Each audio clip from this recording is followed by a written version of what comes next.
नदियापुर गांव में बसंत नाम का एक नौजवान नाविक रहता था। नदियापुर गांव की सीमा में आने जाने के लिए लोगों को नाव का ही सहारा लेना पड़ता था। बसंत एक सीधा साधा नाविक था। उसके परिवार में उसकी पत्नी और एक बूढ़ी माँ थी। बसंत बेहद गरीब था।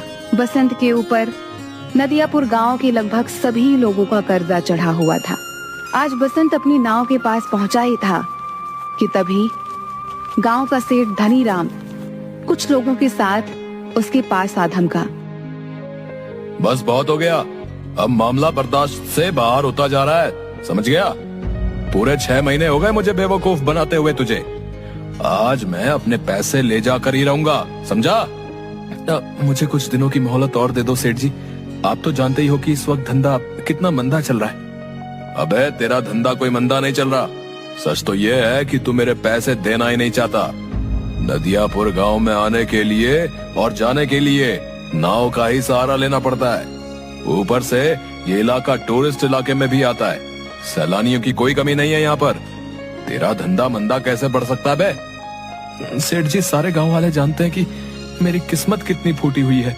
मैं बड़ी मेहनत से पाई पाई इकट्ठा करता हूँ, लेकिन वो पैसे किसी न किसी वजह से मुझसे खर्च हो जाते हैं।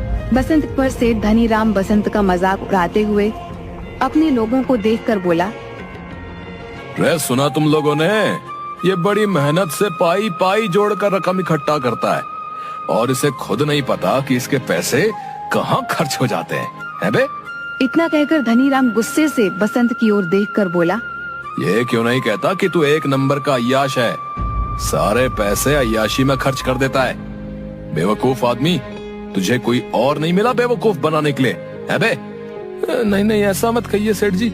नदियापुर के सारे लोग जानते हैं कि मैं कितना शरीफ हूँ। मेरे घर में मेरी पत्नी और मेरी बूढ़ी माँ रहती है। मैंने तुझसे ये नहीं पूछा कि तेरे घर में कौन कौन रहता है, समझ गया? अरे तेरे घर में तेरी बूढ़ी माँ रहे या तेरी पत्नी, मुझे इससे क्या?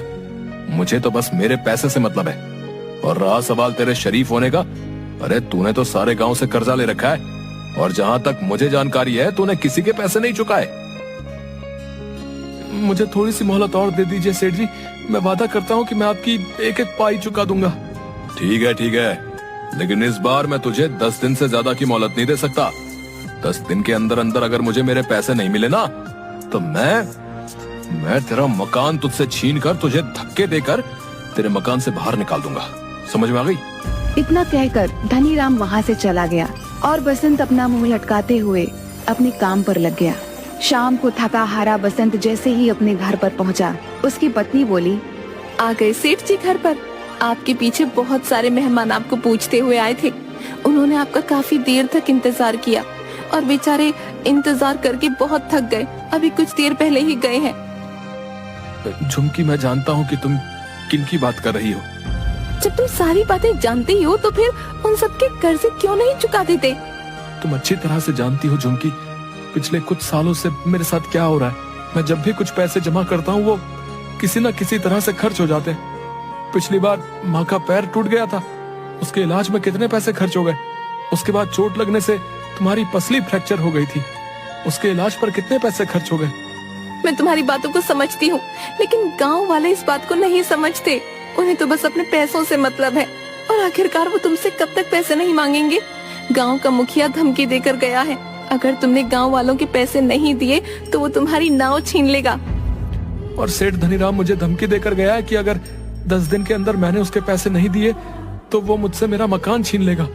मेरी समझ में नहीं आता कि अब मैं क्या करूं। मेरी समझ में नहीं आता, गांव में जितने भी नाविक हैं उन सब की ऐश की चांदी कट रही है। उन सब के मकान देखे हैं तुमने? ऐसा लगता है जैसे कि वो कोई नाव नहीं बल्कि कोई कंपनी चलाते हो। तुम सारा दिन नदी के किनारे क्या करते रहते हो? कितनी बार कह चुका हूँ झुमकी, टूरिस्ट मेरी नाव में नहीं आते। ये क्यों नहीं कहते कि तुम्हारी नाव में गांव के भूखे नंगे लोग ही आकर बैठते हैं? उनसे तुम्हें कितनी आमदनी होती होगी। तुम अपनी नाव में नदियापुर घूमने आए सैलानियों को क्यों नहीं बिठाते? जितने भी नाविक हैं वो झूठ बोलकर टूरिस्ट को अपनी नाव में बैठाकर सिर्फ उन्हें चूना लगाते हैं और मुझे झूठ बोलना नहीं आता। नहीं चाहिए मुझे हराम की कमाई। अरे सच्चाई के देवता, ये धंधा है। ये क्यों नहीं कहते कि तुम्हें धंधा करना ही नहीं आता? जिसे तुम धंधा कह रही हो मैं उसे अच्छा नहीं समझता। मेरी तो किस्मत ही फूटी हुई है कि मुझे तुम्हारे जैसा पति, बेवकूफ पति मिला। अगर ऐसे ही हाल रहा ना तो वो दिन दूर नहीं कि जिस दिन तुम्हारी नाव भी तुमसे छीन ली जाएगी। उसके बाद मुझे और मांझी को इस घर से धक्के देकर बाहर निकाल दिया जाएगा। उसके बाद अपनी सच्चाई के प्रवचन बाहर बैठकर देते रहना। इतना कहकर झुमकी गुस्से से वहां से चली गई। ऐसे ही 10 दिन गुजर गए। 10वें दिन बसंत नदी के किनारे उदास बैठा हुआ गहरी सोच में डूबा हुआ था कि तभी वहां पर धनीराम फिर से आ पहुंचा। याद है ना बसंत, आज तेरा आखिरी दिन है। अब इससे ज्यादा मैं तुझे और मोहलत नहीं दे सकता भाई। शाम को मैं तेरे घर पर आऊंगा वसूली करने के लिए। मेरे पैसे तैयार रखना, नहीं तो अपना बोरिया बिस्तर समेटकर चुपचाप चले जाना। इतना कहकर धनीराम वहां से चला गया। बसंत अपने आप से बोला, अब क्या होगा? पूरे 10 दिन से मेरी नाव में मुश्किल से 20 मुसाफिर भी नहीं बैठे होंगे। मैं धनीराम के पैसे कहाँ से दूंगा? अगर मैंने उसे पैसे नहीं दिए तो वो मेरे परिवार को बेइज्जत करके घर से निकाल देगा। मैं कहाँ जाऊँ, क्या करूँ? बसंत हसरत भरी निगाहों से और नाविकों को देखने लगा जिनकी नाव पर टूरिस्ट सवार थे। तभी बसंत के कानों में एक बूढ़े व्यक्ति का स्वर टकराया। क्या तुम मुझे दूसरी दुनिया के छोर तक छोड़ सकते हो? बसंत उस बूढ़े की बात सुनकर हैरत में पड़ गया। लगता है आपका दिमाग खिसका हुआ है बाबा। ये कैसी बातें कर रहे हैं आप? मेरा कहने का मतलब ये है बेटा, तुम मुझे इस नदी के दूसरे किनारे पर छोड़ देना। तो सीधे सीधे ये कहिए ना बाबा कि आपको दूसरी सीमा पर उतरना है। ठीक है बाबा, 200 लगेंगे। मैंने सुना है कि तुम बूढ़े और गरीब यात्रियों से पैसे नहीं लेते। सही सुना है बाबा, लेकिन क्या करूं? लगता है मुझे अपने नियम और कायदे अब बदलने पड़ेंगे। चाहे कितनी भी मुसीबत क्यों ना आ जाए, अपने उसूल इंसान को कभी नहीं बदलने चाहिए। वक्त बदलते हुए देर नहीं लगती। मैं इस वक्त बहुत परेशान हूँ बाबा। जाओ जाकर कोई दूसरी नाव पर बैठ जाओ। लेकिन मुझे तो सिर्फ तुम्हारी ही नाव पर बैठना है, पर मेरे पास पैसे नहीं है तुम्हें देने के लिए। अगर तुम मुझे वहां तक छोड़ दोगे तो मैं तुम्हारा एहसानमंद रहूंगा। मेरी पत्नी वहां पर इंतजार कर रही है। बूढ़े की बात सुनकर बसंत को बूढ़े के ऊपर तरस आ गया था। ठीक है बाबा, मैं तुम्हारा दिल नहीं तोड़ूंगा। आइए बैठिए, जहाँ आपको जाना है मैं आपको वहाँ छोड़ दूंगा, ठीक है? बसंत की बात सुनकर वह बूढ़ा रहस्यमयी अंदाज में मुस्कुराते हुए बसंत की नाव में बैठ गया। बसंत की नाव नदी के बीच में पहुंची ही थी कि तभी वो बूढ़ा बसंत से बोला, बस मुझे यहीं तक छोड़ दो। बाबा पागल हो गए हो क्या? यहाँ पर तो सिवाय पानी के अलावा कुछ भी नहीं है।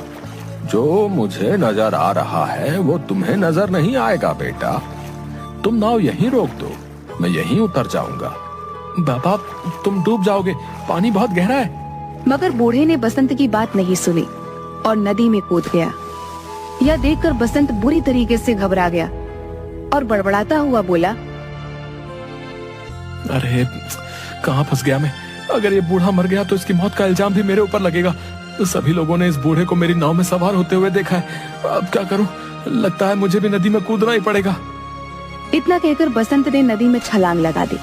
मगर उसने जैसे ही नदी में छलांग लगाई, उसने अपने आप को एक बेहद सुंदर जंगल के बीच बहुत छोटे से तालाब में खड़ा हुआ पाया। बसंत तुरंत उस तालाब से निकलकर उस जंगल की ओर देखने लगा। तभी उसके कानों में एक भारी आवाज टकराई। बेटा मेरी शाख थोड़ी सी झुक रही है, इसे थोड़ा सा सीधा कर दो, मुझे दर्द हो रहा है।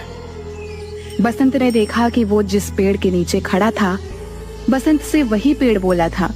बसंत डर गया। डरो मत, अगर तुम मेरा ये काम करोगे तो मैं तुम्हें आगे का रास्ता बता दूंगा। बसंत ने डरते डरते उस पेड़ की शाख ऊंची कर दी। तभी अचानक बसंत के सामने एक बेहद सुंदर सोने की सड़क बन गई। घबराओ मत, तुमने मेरी मदद की है, इस वजह से ही तुम्हारे लिए ये सोने की सड़क मैंने बना दी है। तुम यहाँ से सीधे राजमहल तक पहुँच जाओगे। लेकिन ये कौन सी जगह भाई? कुछ देर बाद तुम्हें पता लग जाएगा। तुम जिस रास्ते से यहाँ पर आए हो वो रास्ता सिर्फ शाही लोगों के लिए खुलता है। तुम जरूर कोई खास हो। कुछ दूर चलकर बसंत की नजर एक पेड़ पर गई जहाँ पर लाल लाल सेब लटक रहे थे। अचानक एक सेब बसंत की ओर देखकर बोला, देख क्या रहे हो? अगर तुम्हें भूख लगी है तो मुझे खा लो। अरे वाह, ये मैं कहाँ आ गया? वो बूढ़ा जरूर कोई मायावी व्यक्ति था। नहीं नहीं, मैं जहाँ पर रहता हूँ वहाँ पर बोलने वाले फल नहीं होते। अगर वो बोलते तो हम बिल्कुल नहीं खाते। तुम वाकई बहुत दयालु लगते हो। तुम्हारा इस जादुई नगरी में स्वागत है। इस सोने की सड़क पर सीधे चले जाओ। कुछ ही देर में तुम महल तक पहुंच जाओगे।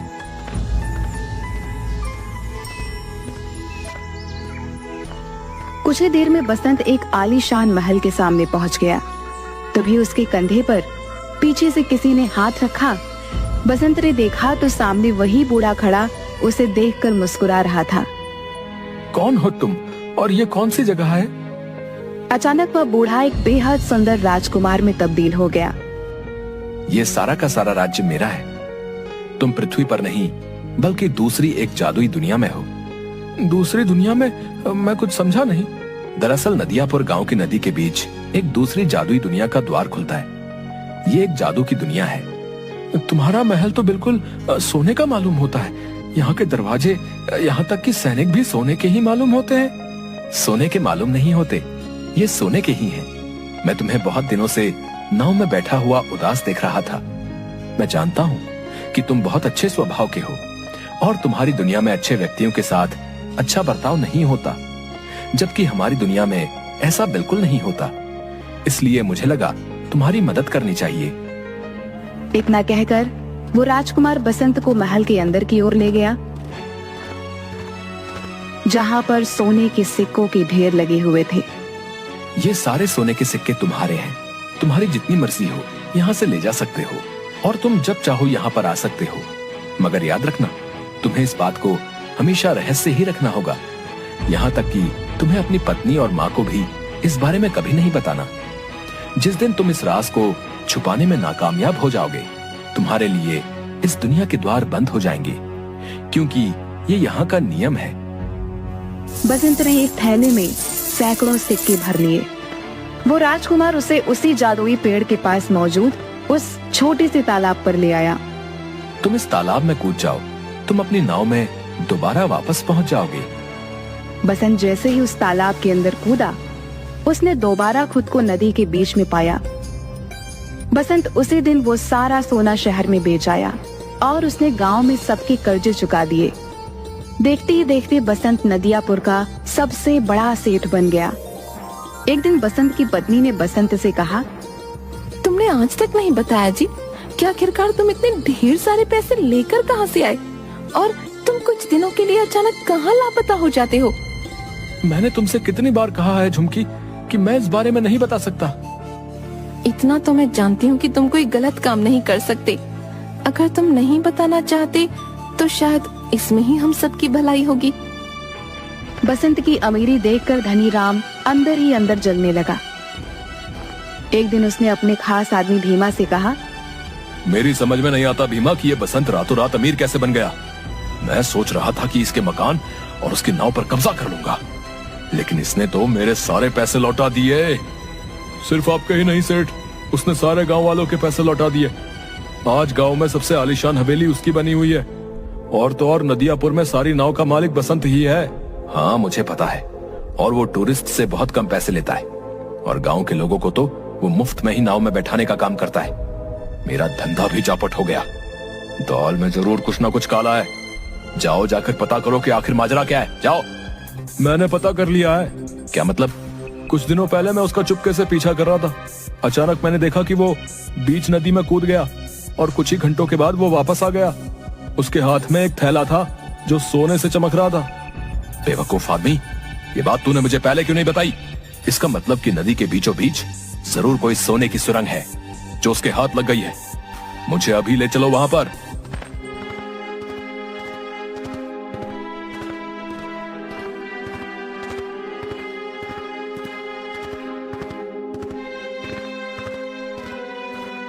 कुछ ही देर में सिर्फ धनी राम और भीमा नदी के बीच पहुंच गए। क्या तुम्हें यकीन है भीमा की बसंत यहीं कूदा था? जी, मैंने उसे ठीक इसी जगह छलांग लगाते हुए देखा था। तो फिर देर किस बात की है भीमा? चलो अब हम दोनों साथ साथ कूदकर उस सोने की सुरंग में पहुंच जाते हैं और सारा का सारा सोना आज ही निकाल लेते हैं। आपने तो मेरे मुंह की बात छीन ली। इतना कहकर वह दोनों नदी में कूद गए। अचानक बहुत तेज एक पानी की लहर आई। भीमा और धनीराम डूबकर मर गए। बसंत ने आज तक उस रहस्यमयी कहानी के बारे में किसी को नहीं बताया था।